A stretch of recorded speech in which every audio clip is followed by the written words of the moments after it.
तानी और कृष अब पहरेदारों की पहुंच से कुछ ही पल दूर थे। उनकी कोई भी छोटी बड़ी हरकत उन्हें पकड़वा सकती थी। कृष, इस तरह तो हम बस इस चूहे बिल्ली के लूप में फंसे रह जाएंगे। पहले हमें इनसे बचना होगा और फिर इस हवेली और इसमें रहने वाले लोगों के राज जानने होंगे। थोड़ा सब्र करो, पहले तो ये दादी ही नहीं समझ रही। बस अपनी सांस अंदर लो और बिल्कुल हिलना मत। चलो, यहाँ कुछ नहीं है, आगे देखते हैं। पहरेदार वहां से चले गए, लेकिन तानी और कृष अभी भी अपनी जगह से हिले नहीं। वो दोनों तब तक रुके रहे जब तक पूरी तरह से शांति नहीं हो गई। बाल बाल बचे। अब ये बताओ, दादी के साथ क्या करें? ये तो हमारे राज सबको बता देंगी। तुम लोग यहाँ के नहीं हो, तुम्हें यहाँ नहीं रहना चाहिए। मैं जाके सबको बताऊंगी। दादी, हमें ये बात समझ आ गई है कि हम यहाँ के नहीं लगते, लेकिन हम यहाँ किसी का बुरा करने नहीं आए। हम एक मुसीबत में फंसे हुए हैं और अपने लोगों की मदद करना चाहते हैं। अगर तुमने हमारी बात किसी को बताई तो ना सिर्फ हम खतरे में पड़ेंगे, बल्कि तुम भी उन लोगों के गुस्से का शिकार बनोगे। मान लो अगर हम पकड़े गए और हमने उन्हें यह बताया कि हमें यहां मदद करने वाली तुम थी, तो क्या होगा?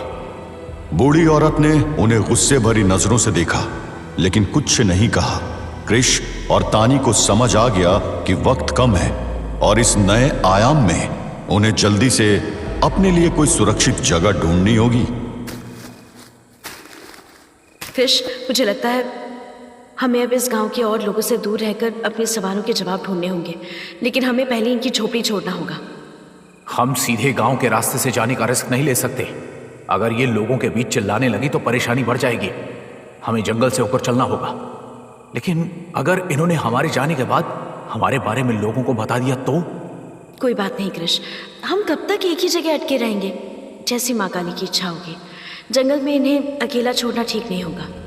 तानी, कृष और बूढ़ी औरत जंगल के बीच एक छोटी सी राह पर संभल के चल रहे थे। हर छोटी आवाज पर उनकी नजर जाती थी। अचानक दूर से भेड़ियों की आवाजें और तेज हो गई। अंधेरे में कुछ चमकती हुई आंखें उन्हें घूरने लगी। कृष, जो सोचा था वही हुआ। हाँ, ये हमारे करीब आ रहे हैं, तैयार रहो। अचानक भेड़ियों का एक झुंड उन पर टूट पड़ा। तानी ने जमीन से एक मोटा डंडा उठा लिया और कृष ने अपनी छुरी निकाली। दोनों ने पूरा दम लगा के भेड़ियों का सामना किया। कृष, संभालो, ये बहुत तेज है। कृष और तानी तो भेड़ियों से लड़ रहे थे, लेकिन बूढ़ी औरत जो सबसे कमजोर थी, एक भेड़िए का शिकार बन गई। एक भेड़िए ने उसके पैर को जकड़ लिया और उसे घसीट कर ले जाने लगा। बचाओ, मुझे बचाओ। तानी की नजर बूढ़ी औरत पर पड़ते ही उसने बिना सोचे समझे भेड़िए की तरफ दौड़ लगाई। नहीं! तानी ने अपने डंडे से भेड़िए के सर पर जोर से वार किया। भेड़िया ने चिल्लाते हुए बूढ़ी औरत को छोड़ दिया, लेकिन तभी दो और भेड़िए तानी पर झपट पड़े। तानी, पीछे हटो। कृष ने एक भेड़िए को मार गिराया और बाकी भेड़िए घबरा के जंगल की तरफ भाग गए। तुमने मेरी जान बचाई। दादी, आप ठीक है? हाँ, ठीक हूँ। लगता है मैंने तुम्हें समझने में भूल कर दी।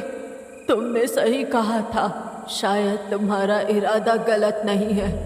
कभी कभी इंसान की स्थिति उसे अनचाही जगह पर फंसा देती है। मेरे साथ चलो, मेरी झोपड़ी में छुपने की जगह मिलेगी। बूढ़ी औरत अपनी चोट के बावजूद उन्हें वापस अपनी झोपड़ी तक ले गई।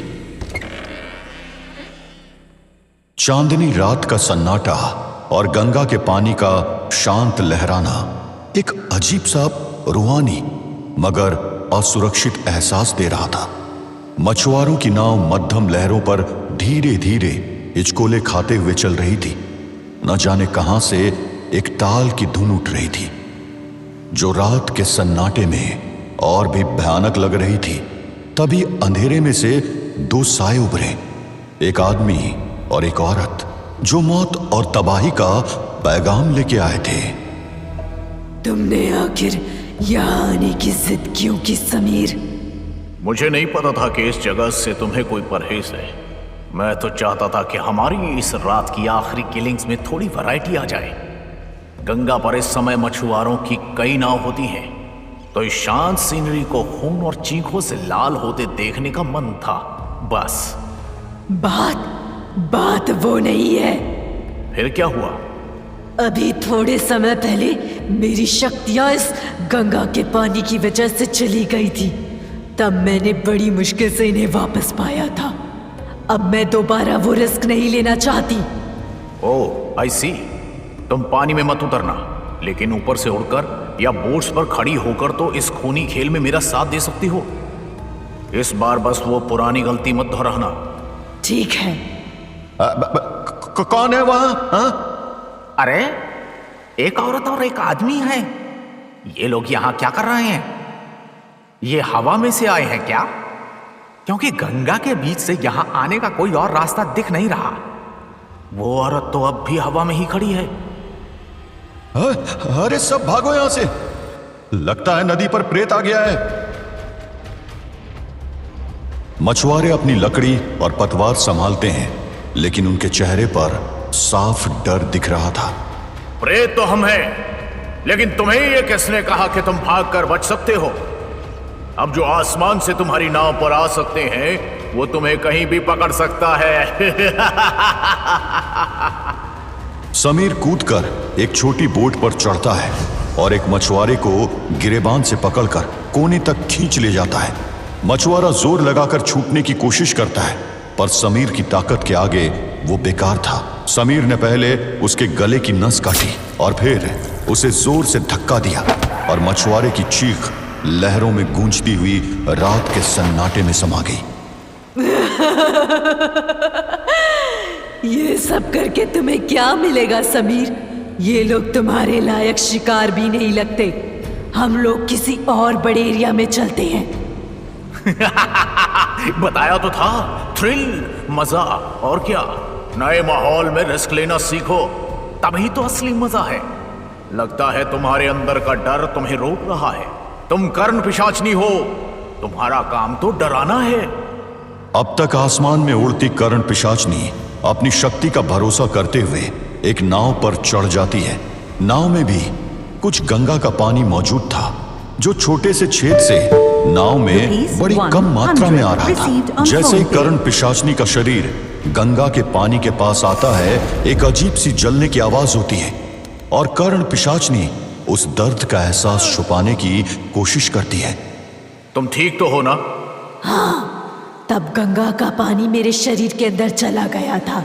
इस तरह छूकर ये मेरा कुछ नहीं बिगाड़ सकता। समीर ने एक और बोट की तरफ छलांग लगाई। कर्ण पिशाचनी ने उन तीनों को अपने पाश में बांधकर एक जगह रोक दिया। उस बोट पर 3 मछुआरे थे, जो अब डर के मारे कांप रहे थे। समीर ने एक मछुआरे की गर्दन को पकड़कर जोर का झटका दिया। उसकी सांसें कुछ ही पलों में रुक गई। बाकी 2 मछुआरे किसी तरह पानी में कूदने की कोशिश करने लगे, मगर समीर ने उन्हें भी दबोच लिया। मत मारो, हमें छोड़ दो। तुम्हें छोड़ने ही आया हूं उस दूसरी दुनिया में, जहां दर्द नहीं होता और ना ही भूख प्यास लगती है। आओ, डरो मत। कर्ण पिशाचनी उस नाव पर आकर मरे हुए मछुआरे को लात मारकर गंगा में गिरा देती है। यहाँ अब भी बहुत सारे शिकार हैं। मैं सबको अपने शक्ति पास में बांध लेती हूँ। हाँ, इन सबको एक एक कर मौत से मिलवाना है। इधर मोहित तेजी से अपनी बाइक से शहर में घूम रहा था। इंस्पेक्टर का खून करने के बाद वो दोनों पूर्वी दिशा में उस बस्ती में गए। वहां के बाद उन्हें आई विटनेस ने दोबारा पूर्वी दिशा में जाते देखा था। मुझे इस तरफ आगे बढ़ना होगा। हाँ, कुछ ही देर में मोहित गंगा के पास मौजूद पेड़ों की कतार से इधर उधर देख रहा था। क्या वो लोग गंगा पार गए होंगे? मुझे अपने दूरबीन से देखना होगा। मोहित का अंदाजा सही था। उस गंगा पर तैरती नाव में मौत का मंजर दिखाई दिया। समीर और कर्ण पिशाचनी मछुआरों का खून कर रहे थे। नहीं, ये दरिंदे तो रुकने का नाम ही नहीं ले रहे। आज चाहे मैं मर जाऊं, लेकिन इन दोनों को नहीं छोड़ने वाला मैं। तभी मोहित अपनी राइफल को संभालता है। उसकी आंखों में गुस्से और संवेदना का संगम था। वो एक स्नाइपर की तरह निशाना साधने लगा। पहले समीर की बारी। मोहित ने राइफल का एम लेकर समीर की छाती के पास एक गोली चलाई। गोली ने हवा में एक तेज आवाज की और समीर की छाती के पास लगी। खून का फव्वारा छूटा और समीर अपनी जगह पर ही लड़खड़ाने लगा। ये किसने किया?